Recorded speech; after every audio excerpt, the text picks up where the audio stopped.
YouTube channel the people teacher में आप सभी का स्वागत है दोस्तों। तो दोस्तों आज हम आए हैं एक नई वीडियो के साथ। जैसा कि आपको स्क्रीन में दिख रहा होगा कि आज हम लोग पढ़ने वाले क्या हैं, कुछ अन्य जन आंदोलन होंगे। ठीक है, इसमें जैसे कि बहुत सारे आंदोलन हुए हैं, सन्यासी विद्रोह के बारे में, नील दर्पण और बहुत सारी चीज़ें हैं इसमें। तो आइए स्टार्ट करते हैं। क्वेश्चनों के माध्यम से हम आज को पढ़ना चाहेंगे। तो स्टार्ट करते हैं। नील विद्रोह किसके बारे में था? सबसे पहले क्या है कि नील विद्रोह किसके बारे में था? रैयत नील की खेती नहीं करना चाहते थे पर ज़बरदस्ती करवाई जा रही थी। रैयत नील की खेती करना चाहते थे पर उन्हें ज़बरदस्ती रोका जा रहा था। रैयत नील की खेती नहीं करना चाहते थे पर उनसे एक सामान्य नहीं अमान्य मूल्य पर, किसने? अमान्य मूल्यों पर क्या किया जाता था? ज़बरदस्ती खेती करवाई जाती थी। ये सही हो जाएगा। नीले रंग के झंडे वाला विद्रोह कोई मतलब ही नहीं। तो देखो इसमें कुछ चीज़ें हैं, वो चीज़ देखते हैं। तो देखो नील विद्रोह का क्या मतलब नील विद्रोह ये वाला नील विद्रोह नहीं है जो चंपारण के समय हुआ था। ये दूसरा है, ये बंगाल के नदिया जिले में हुआ था। कहाँ हुआ था? अगर आपसे पूछा जाए तो कहाँ हुआ था, तो नदिया जिले के गोविंदपुर में हुआ था। ये नदिया जिले के, ये वाला कहाँ हुआ था? नदिया जिले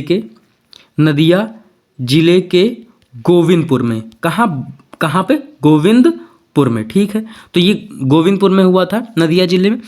तो इसमें क्या था कि इसमें मतलब नील की खेती ज़बरदस्ती करवाई जा रही थी। मतलब अगर जो नहीं करना चाह रहा था उसको क्या करना पड़ता था? उसका मुआवजा देना पड़ता था जो खेती नहीं करता था। ठीक है, तो आइए नेक्स्ट क्वेश्चन देखते हैं। नेक्स्ट क्वेश्चन क्या कहता है? प्रसिद्ध नाटक नील दर्पण, जिसमें इंडिगो की खेती करने वाले किसानों के दमन का चित्रण किया गया, की रचना किसने की थी? तो इसकी जो मतलब इसका जो मतलब ये नील आंदोलन जो था, इसका वर्णन किसने किया है? तो अपनी पुस्तक में इन्होंने किया है। अगर हम बात करते हैं कि इन्होंने किया है, दीनबंधु मित्रा ने किया है। किसने किया है? मतलब इसके रचयिता कौन थे? दीनबंधु मित्रा थे। इसमें नील विद्रोह के बारे में सारी जानकारी इसमें हुई थी कि मतलब कब कारखाने बंद हुए, कब कितने लोग उसमें, किसानों के बारे में सारी जानकारी किसमें है? नील दर्पण। मतलब नील दर्पण एक पुस्तक है जिसके लेखक कौन है? दीनबंधु मित्रा। ठीक, आइए नेक्स्ट क्वेश्चन देखते हैं। नेक्स्ट क्वेश्चन क्या कहता है? निम्नलिखित में से कौन नील विद्रोह के नेता थे? बुद्धू भगत और सुद्धोकानी ये नहीं थे। दिगंबर विश्वास, विष्णुचरक विश्वास ये भी नहीं थे। दीनबंधु मित्रा और मधुसूदन दत्त, ये सही हो जाएगा आंसर हमारा। आइए नेक्स्ट क्वेश्चन देखते हैं। नेक्स्ट क्वेश्चन क्या कहता है? नील कृषकों की दुर्दशा पर लिखी गई पुस्तक नील दर्पण के लेखक, मोस्ट इंपॉर्टेंट क्वेश्चन हो जाता है ये दीनबंधु मित्रा। ठीक है, ये कई पेपरों में पूछा जा चुका है। तो बंगाल में बिहार के नील कृषकों की दशा का वर्णन करते हुए नील दर्पण नाटक किसके द्वारा लिखा गया? अगर हम बात करते हैं ये किसके द्वारा लिखा गया? दीनबंधु मित्रा में। स्कूल टीचर हेडमास्टर, मतलब 10/12/2023 को पूछा गया सवाल है, ये दिसंबर में पूछा गया है। ठीक है, नेक्स्ट क्वेश्चन देखते हैं। बंकिम चंद्र चटर्जी का उपन्यास आनंद मठ में किस विद्रोह का उल्लेख है? तो अगर हम बात करते हैं किसका है, तो देखते हैं ये किसका, बंकिम चंद्र मतलब कहाँ गया क्वेश्चन? ये बंकिम चंद्र चटर्जी का उपन्यास आनंद मठ में विद्रोह किसका उल्लेख है? तो अगर हम बात करते हैं किसका उल्लेख है? सन्यासी विद्रोह का। किसका है? पागलपंथी नहीं है, सन्यासी है, नील नहीं है। तो देखो इसमें सन्यासी विद्रोह का था। तो अगर एक इनकी पुस्तक थी, किसकी? बंकिम चंद्र चटर्जी की एक पुस्तक थी आनंद मठ। कौन थी? आनंद मठ। ठीक है, आनंद मठ में किसका उल्लेख है? सन्यासी विद्रोह का। कब हुआ था ये बंगाल के उत्तर में 1773 में। कब? 1773 में क्या हुआ था? सन्यासी विद्रोह हुआ था। उसी से रिलेटेड सारी जानकारी किसमें? बंकिम चंद्र चटर्जी की पुस्तक किसमें? मतलब आनंद मठ में। और इसमें सन्यासी विद्रोह है।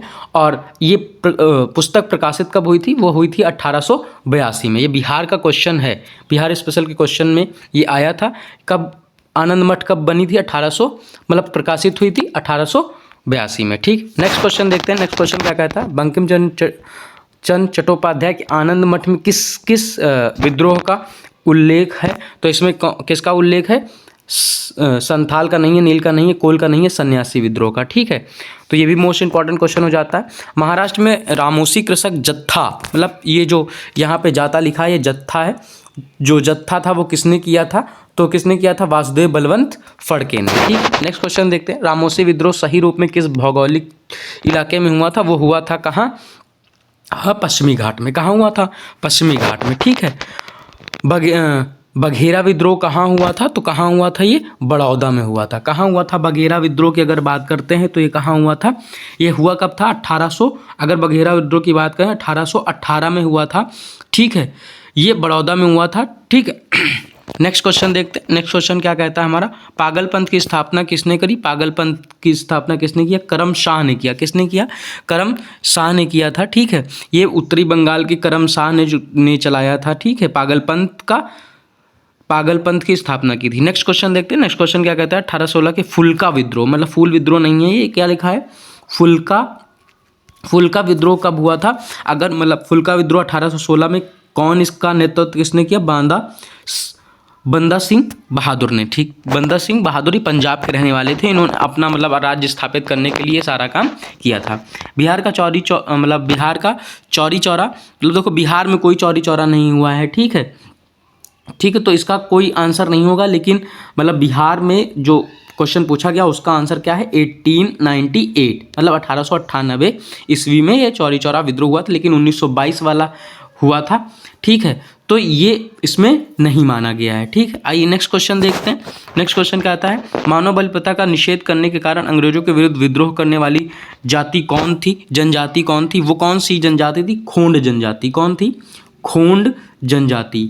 खोंड जनजाति थी जो इसका विद्रोह करती थी। ठीक है, मानव बल प्रथा।